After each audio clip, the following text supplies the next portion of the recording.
I always thought my father was a hero. Not the kind you see in comic books or war movies, but the kind of man who walked into a room and somehow made it feel steadier. He didn't talk much. Didn't laugh much either. But when he did, it was the kind of sound that made you forget what you were mad about.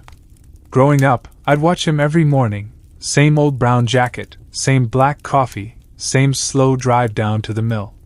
People respected him. The neighbors would nod when he passed. To me, that meant everything. I wanted to be just like him. When I turned 16, he handed me a wrench and said, "A man should know how to fix what he breaks." I didn't understand what he meant back then. Now, I think he wasn't just talking about engines. He was talking about life. My mother used to say, "Your father carries his heart in silence." And she was right. He didn't say, "I love you." He didn't have to. It was in the way he checked the locks twice before bed. The way he'd wake up early to scrape the frost off my car windows before school. The way he'd quietly place a folded 20 in my wallet before a trip and pretend it wasn't him. That was his love language, quiet, responsible, invisible. And I swore I'd live exactly like that. For years, I copied everything about him. His walk. His posture. The way he shook a man's hand, firm but not proud. Even the way he folded his sleeves before work. People would say, "You're just like your father, Jake." And I'd smile, chest full of pride. Because in my mind, that was the highest compliment a man could get. Until the day that pride started to crack. It was a cold December morning. The mill had shut down, and Dad had been acting strange, quieter than usual, if that was even possible. He'd stop mid-sentence sometimes, staring at nothing, like he was listening to a memory whispering in his ear. That morning, he left early. No breakfast. No jacket. Just said he had something to take care of. Hours later, a sheriff's car pulled into our driveway. I still remember the sound of my mother's plate hitting the floor. They said there'd been an accident on Route 9. A truck, a phone pole, a name on the ID that matched his. But what shocked me most wasn't the accident itself. It was what they found in the truck. A second phone. A bank envelope. And a photo. Of a woman I'd never seen before. She wasn't my mother. That night I couldn't sleep. Every tick of the wall clock felt like a question I couldn't answer. Who was she? Why did he have a separate phone? And what was he doing driving in the opposite direction of his job? I remember going through his drawer, looking for something, anything, that could explain it. Bills, receipts, old tools, and at the bottom, a stack of letters tied with a shoelace. They weren't addressed to us. They were signed. Love, M. I didn't tell my mother that night. I couldn't. Something in me still wanted to protect him, even when he wasn't there to deserve it. I told myself I'd read just one letter. Just to understand. But I didn't stop at one. By sunrise, I'd read them all. And by the time the last one ended, I realized. The man I'd spent my whole life trying to become wasn't the man I thought he was. Sunrise bled through the curtains, golden light slicing across the desk where the letters sat. Torn open, scattered, and silent. I didn't move for a long time. My hands trembled, fingertips covered in the dust of secrets I never asked to find. Every letter began the same way. Dear Michael. Michael. That was my father's name, but hearing it written like that, soft, intimate, felt wrong. Like seeing your father through a stranger's eyes. The first letter was dated June 4th, 1992. A summer long before I was born. The words were gentle, almost poetic. She wrote about watching him work, about missing the sound of his laugh, about how the days feel longer without your hands around mine. It wasn't the kind of letter you send to a friend. It wasn't even the kind you send to someone you're supposed to stay away from. It was love. Pure, forbidden, unshakable love. And my father had kept them all. At first, I told myself maybe it was from before he met Mom. But the last letter was dated just 6 months ago. I saw you at the diner yesterday. You look tired. Older. But your eyes are still the same. I wanted to come say hello, but I didn't know if she was with you. I still dream about us sometimes, about that cabin by the lake. Maybe one day, we'll finish that story. That line, finish that story. It burned into me like a match to paper. I leaned back, staring at the ceiling, trying to breathe. The air felt heavy. The silence between each heartbeat was louder than my thoughts. Who was M? Where was this cabin by the lake? And why had my father kept these letters hidden, tucked away like memories too dangerous to destroy? That morning, Mom sat at the table, coffee untouched, eyes red from a night of crying. She looked up at me and said, "He wasn't supposed to die that way." I wanted to ask her about the letters, about the woman, but I couldn't. Because if she didn't know, then I'd be the one breaking her heart twice. I wanted to ask her about the letters, about the woman, but I couldn't. Because if she didn't know, then I'd be the one breaking her heart twice. So I stayed quiet, just like he used to. Weeks passed. The funeral came and went, small, simple, the way he would have wanted. But something inside me wouldn't rest. Every time I passed the old truck parked in the yard, I'd feel that itch again, the one that whispers, "You're not done yet." So one night I gave in. I took the second phone from the evidence box. It was cracked, half dead, but when I charged it up, a single message notification blinked to life. From I heard about the accident. Please tell me it's not true. My heart froze. This wasn't some old flame lost to time. She was still out there. And she didn't know he was gone. For 3 nights, I stared at that message, wondering what to do. Every option felt wrong. Ignore it, and she'd keep waiting. Reply, and open a door that was never meant for me. On the 4th night, I finally typed, "This is Jake, Michael's son." Seconds later, 3 dots appeared. Then another message. "Jake, I'm so sorry. He never wanted you to know." My stomach turned cold. He told me about you. About your mother. About everything. But he said he couldn't leave. Not because he didn't love me, but because he couldn't break what he built. I just stared at the words, unable to move. For years I thought my father was unshakable, a man of principles. And now, I was learning he'd been living a double life of guilt and longing. Then she sent another message. "There's something you need to see. Meet me at the lake cabin. Saturday. Noon." I didn't reply. Didn't sleep. Didn't eat. Because deep down, I already knew I was going. That Saturday, I drove out of town before sunrise. Fog rolled off the fields like smoke, and the radio played old country songs he used to hum. Every mile felt like walking deeper into his shadow.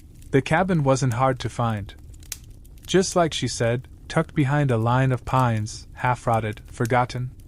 And there she was, standing on the porch, holding a photo. She looked to be in her late 40s, maybe 50. Eyes tired but kind. And the way she looked at me. It wasn't shock. It wasn't fear. It was recognition. "You look just like him," she whispered. I swallowed hard. "Who are you?" She smiled sadly. "My name's Margaret. But he used to call me M." The cabin sat there like a ghost that refused to die. The paint had peeled down to gray wood, the roof sagged in the middle, and vines crawled up the porch posts like fingers reaching for the past. But the air carried something strange, a warmth that didn't belong to such a lonely place. Margaret stood on the steps, holding that photo against her chest like it was the last soft thing in the world. When I walked closer, she didn't flinch. She didn't even look surprised to see me. "You really do have his eyes," she said quietly. I didn't know what to say. My mouth was dry, my hands shaking slightly. "I just want to understand," I finally managed. "Who were you to him?" She looked out at the lake before answering. "The truth? I was the part of him he kept buried." We sat on the porch. The lake shimmered in the distance, quiet and endless. It felt like time itself was watching us, holding its breath. Margaret took out the photo. It was old, sun faded. My father stood beside her, arm around her shoulder, smiling wider than I'd ever seen him. He looked alive. That was taken here, she said. Summer of '96. Before you were born. I stared at the photo for a long time. He couldn't have been more than 30. Same brown jacket. Same steady look. But behind those eyes, I saw something I'd never noticed before. Freedom. She started talking then, slowly, like she'd been holding the story in for years. We met at the diner off Route 9. He'd come in after his shift at the mill. Always sat in the same booth. Ordered the same thing, black coffee, slice of cherry pie. He never talked much at first. Just nodded, tipped, left. But after a few weeks, he started staying longer. She smiled faintly. He'd ask about my day. Told me about his little boy, about how you like to take apart the toaster just to see how it works. He was proud of you, Jake. He always was. My throat tightened. It felt wrong hearing her say my name like that, gentle, familiar, as if she'd said it before. He wasn't happy, she said after a while. He loved your mother, but something inside him was broken. He used to say, he felt like he was living someone else's life. I looked away, eyes stinging. He'd drive out here sometimes, just to breathe. She continued. Said the lake made the noise in his head go quiet. Then she reached into her bag and pulled out a small wooden box, old, hand-carved, with his initials burned into the top. He left this here, she whispered. Told me to keep it safe. Said if anything ever happened, you'd come looking. My heartbeat kicked hard. What's inside? She handed it to me. You should see for yourself. The latch creaked open like it hadn't been touched in years. Inside were a few folded papers, a key, and a tiny cassette tape with one word written in my father's handwriting. If he ever finds this. My hands trembled. What is this? I asked. Margaret sighed. I don't know what's on it. He recorded it the last night he came here. Said he needed to get something off his chest. Back in town, nobody had a tape player anymore. But Margaret still had one, an old dusty one in the cabin. She set it on the table, pressed play. For a second, just static. Then his voice filled the room, cracked, low, tired. If you're hearing this, I guess I'm gone. I froze. Jake, son, you always tried to be like me. And I should have stopped you. Because the truth is, I spent most of my life trying to not be me. I felt my chest tighten. There are things a man does that he never forgives himself for. And no matter how many times he tries to make it right, it follows him. He paused. I could hear wind. Your mother, she deserved better than what I could give her. But I stayed. I stayed because I thought being there was enough. And I loved her. I did, just not in the way she needed.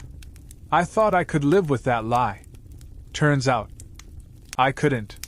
Margaret sat perfectly still. Her eyes glistened, but she didn't cry. Maybe she'd already cried enough years ago. The tape continued. If you're listening too, I'm sorry. For all of it. For every mile I drove back home when all I wanted was to stay. I loved you. But love like ours, it breaks things. And I couldn't break my boy. Then silence. I didn't realize I was crying until I felt the tears on my hands. When the tape ended, Margaret whispered, He came here the night before the accident. He left the box, kissed me goodbye, and said he was finally going to set things right. I looked up sharply. Set things right? What did he mean? She shook her head. I asked him the same. He said he had to tell someone the truth. The truth. Those words echoed in my head for days. What truth? Who was he planning to tell? I left the cabin that evening with the box in my lap and the world suddenly heavier. The lake shimmered behind me, still, quiet, hiding stories that no one else would ever know. As I started the truck, I glanced in the mirror. Margaret was still standing on the porch, arms wrapped around herself, watching me drive away. And for a brief second, I saw the same sadness in her eyes that I used to see in my father's. That night I couldn't sleep. The box sat on the kitchen table, staring at me like a confession I wasn't ready to hear. There was still a folded paper inside, something I hadn't opened yet. I unfolded it slowly. It was a map. A small hand-drawn sketch, the highway, the mill, Route 9, and a red X marked near the old church outside of town. Below it, just 3 words in his handwriting. Find the truth. The map lay open on my kitchen table all night. I couldn't take my eyes off that red X. It sat right next to the old St. Luke's church, the one everyone said had been abandoned since the fire 15 years ago. By dawn I'd made up my mind. Whatever my father wanted me to find, I had to know. Truth doesn't disappear just because you're scared to look at it. The road out of town was quiet. Mist floated over the fields, soft and silver. I kept replaying his voice from the tape in my head. Find the truth. Each mile felt heavier. When the steeple finally rose above the trees, I pulled over. The church looked smaller than I remembered from childhood. Boards over the windows, ivy choking the walls, the bell long gone. But the doors were half open. Like someone had already been here. Inside, the air smelled of ash and damp wood. Every step echoed. Dust floated in the light that poured through the cracks like old ghosts refusing to settle.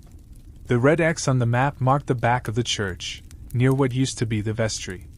I pushed open the side door, the hinges screaming in protest. Behind it sat a broken desk, some rotted hymn books, and a metal lockbox covered in soot. My heart kicked hard. There was a small tag tied to it with twine. The handwriting was his. If you're reading this, you found it.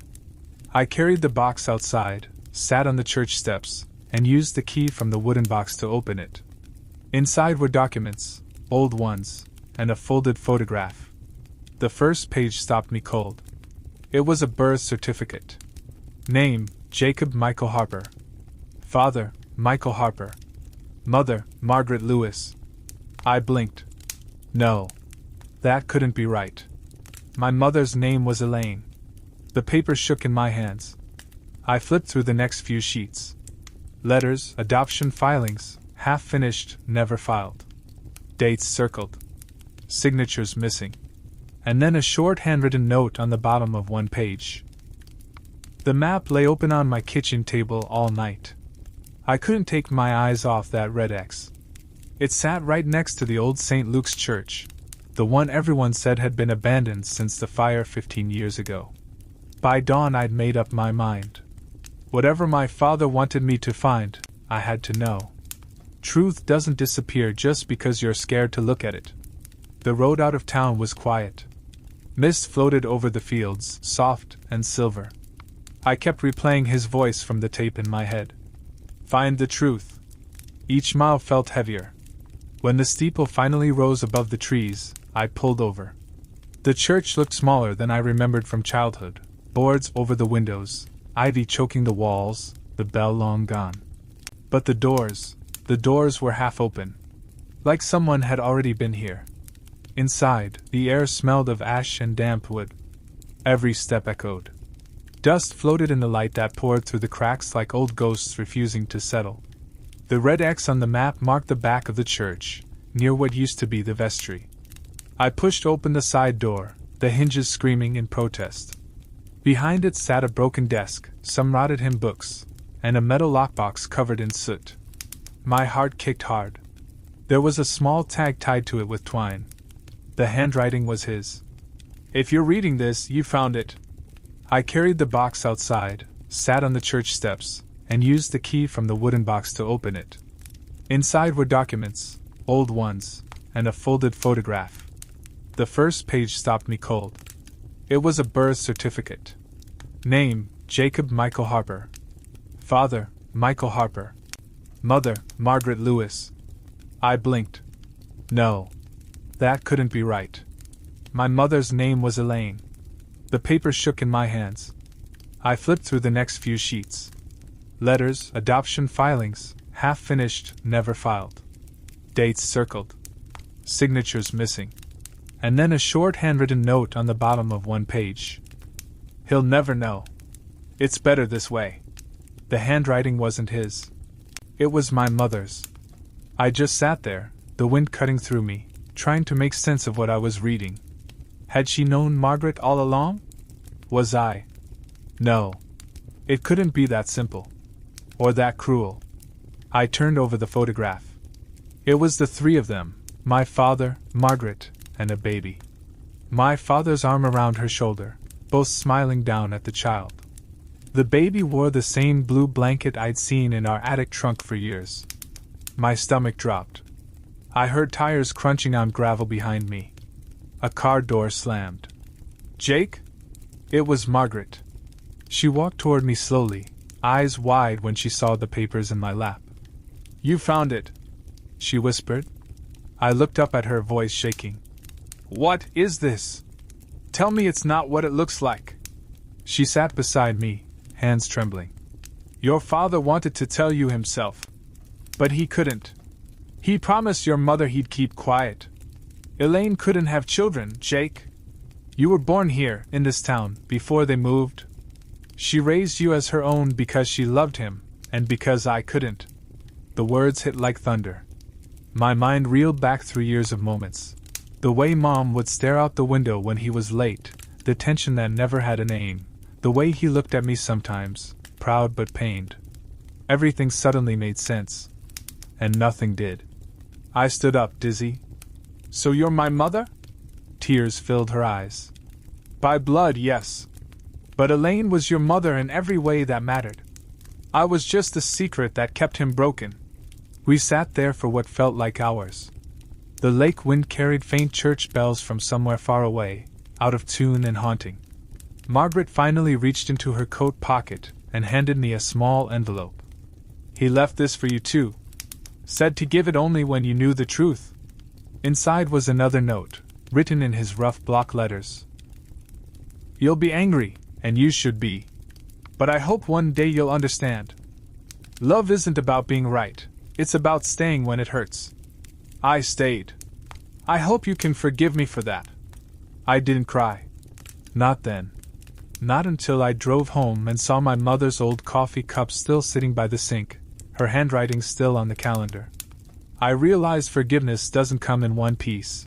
It comes in fragments, small enough to carry. That night, I buried the lockbox beside his grave. Not to hide it, but to let it rest. Morning came slow. I hadn't really slept, just drifted in and out of half-dreams where my father was still alive, still wearing that brown jacket, still calling me son in that steady voice that used to anchor the world. Now every memory felt like a question. Every truth, a bruise I kept pressing just to be sure it was real. The lockbox was gone, buried under cold earth beside his grave. But the words from his final note kept looping in my head. Love isn't about being right, it's about staying when it hurts. That morning, I drove to the old house. Mom, Elaine, had moved to a smaller place after the accident, but this house still smelled like her. Cinnamon and dust. The framed family photo by the hallway still showed us smiling, frozen in a life that never truly existed. When she opened the door, her face changed in an instant, relief first, then fear. She must have known what I'd found. You went looking, she said quietly. He always knew you would. I nodded. I did. Then, after a long breath, why didn't you tell me? She walked to the window, hands clasped so tight her knuckles turned white. Because you were ours, she said. Not mine. Not hers. Ours. Your father made mistakes, Jake, but loving you wasn't one of them. We wanted you to grow up believing in something whole. Her voice cracked on that last word. I wanted to be angry. I wanted to shout that I had a right to know. But all I saw was the woman who stayed, through every silence, every late night, every shadow she pretended not to see. I sat down at the kitchen table where he used to drink his morning coffee. The chair still creaked the same way. Mom sat across from me, eyes wet but steady. He was going to tell you, she said. The night before the accident. He called me from the truck. Said he was done hiding. I told him, maybe wait until after Christmas. I thought I was buying time. I didn't know it'd be the silence filled the room like fog. I pulled the folded map from my pocket and set it on the table. I found Margaret. She showed me everything. Mom's eyes closed. I figured she would. She's not a bad woman, Jake. She just carried the same guilt we did, she just carried it alone. I nodded slowly. I think I understand that now. We didn't talk for a while. Just sat there listening to the clock tick, like time was giving us space to breathe again. Later, I walked to the backyard. The swing he built me still hung from the oak tree. The ropes were frayed, but it held. I sat down, let it sway, and realized how strange it is, how love can be both the lie that breaks you and the reason you survive it. In my pocket, I still had one last thing from the lockbox, a small slip of paper with his handwriting. Promise me you'll live different. Don't spend your life trying to be like me. Be better. That night I wrote 2 letters, one to Margaret, one to Mom. I didn't try to choose between them. I just told each of them the truth, that I was done living inside their secret. That I forgave them, not because they deserved it, but because I needed to breathe again. Then I drove to the lake. The moonlight spread across the water like silver paint, the same way it must have looked when they were young. I stood on the porch of the old cabin and whispered, "You can rest now, Dad. I'm done chasing your shadow."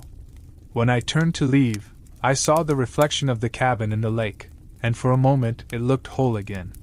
No cracks. No missing boards. Just the shape of something that once held love. I smiled faintly. Because maybe that's what truth really is. Not a wound. Not revenge. Just light. It's strange how silence can sound different once the truth is out. For years, my silence was heavy, like something pressing on my chest every night. But now, it's quieter. Almost kind. I moved back into my father's old cabin a month after that night by the lake. It wasn't planned, I just drove out there one morning and never left. The floorboards still creaked, the windows still whistled when the wind hit just right, but somehow, it felt like mine now. Not his. Mine. I started fixing the place up. One nail, one plank, one broken memory at a time.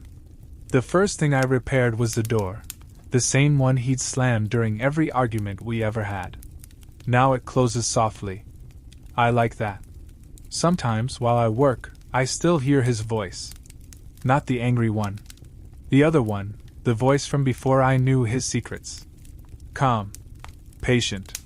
The way he'd sound when he was teaching me how to sand wood or start a fire. It took me a while to realize. That voice was never fake. It just wasn't the whole truth. And maybe that's okay. Maybe people aren't supposed to be perfect to love us. On Sundays, I drive to town. I meet Mom for breakfast. She still orders pancakes, still tries to pretend everything's normal. But sometimes, when she looks at me, I can tell she's afraid of what I might still be holding inside. So I tell her stories.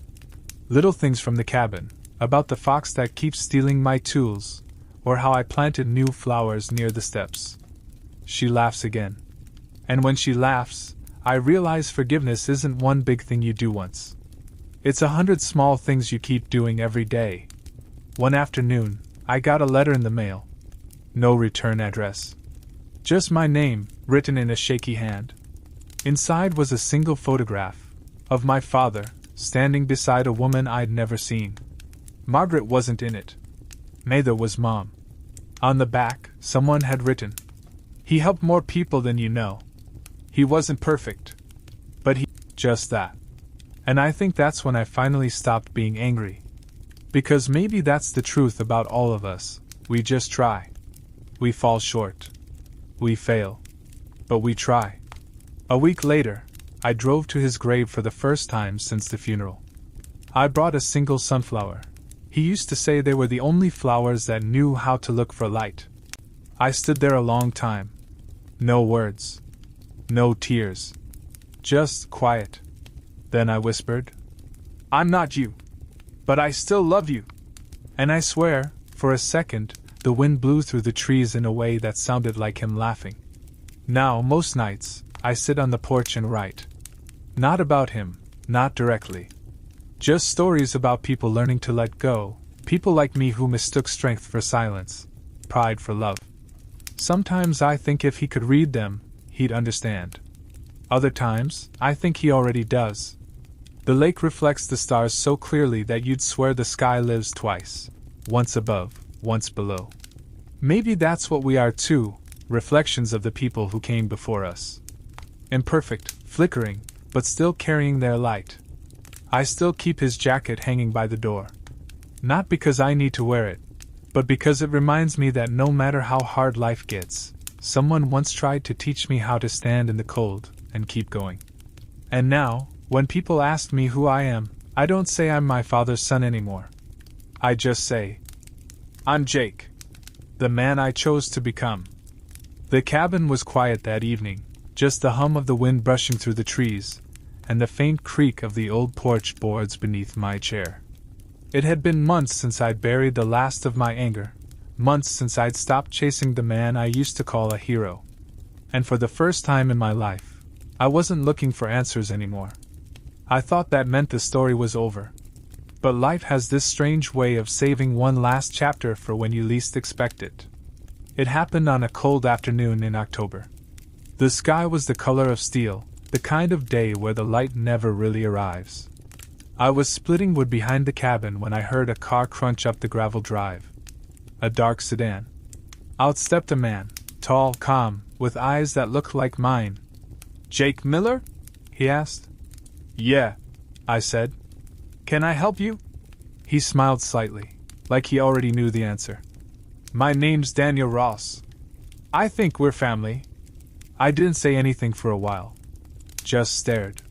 He had Dad's hands, broad, rough from work. The kind of hands that tell stories before the mouth ever does. We sat on the porch. I poured 2 coffees, still trying to figure out if this was real. He told me he was born 2 years before me. Different town. Different life. Same father. "He used to take me fishing here when I was a kid," Daniel said quietly. "Told me this lake was where he came to make sense of things. I never knew it was your home too." I nodded slowly. My father, it seemed, had built more than one life on the same lies. But there was no anger left, just a deep, tired understanding. Daniel reached into his jacket and pulled out a small, weathered envelope. My name was on it, written in that familiar slant I hadn't seen since before the funeral.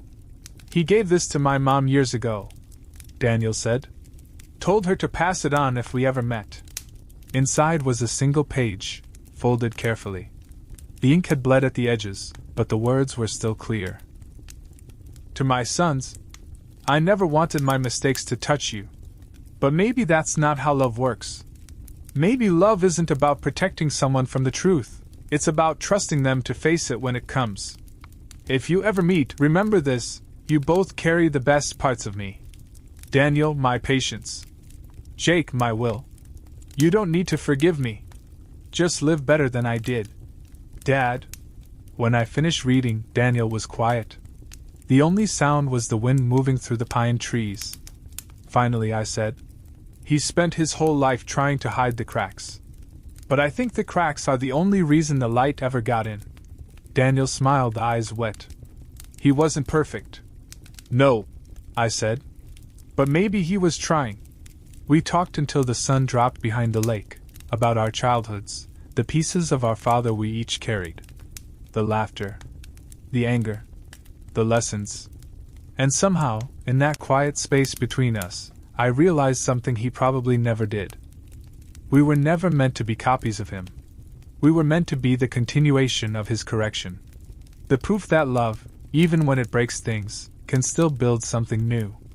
Before Daniel left, I walked him down to the dock. The lake was still, like glass, reflecting 2 men who shared the same blood, the same scars, and maybe, the same forgiveness. "You ever come back this way?" I said. "There's always a place for you here." He smiled. "Thanks, brother." And when he drove off, I stood there a while longer, watching the water, hearing the echoes of a man I used to call father, and finally understanding, he was never the story. We were. That night, I sat on the porch again. The same stars, The same jacket by the door, the same silence. But it all felt different now. Because this time, it wasn't empty. It was full of everything I'd learned, lost, and found again. I whispered one last thing into the night. "You can rest now, Dad. I'll take it from here." I spent my life trying to be like my father, until I realized he wasn't who I thought he was. A story of broken promises, found brothers, and forgiveness that doesn't erase, it redeems.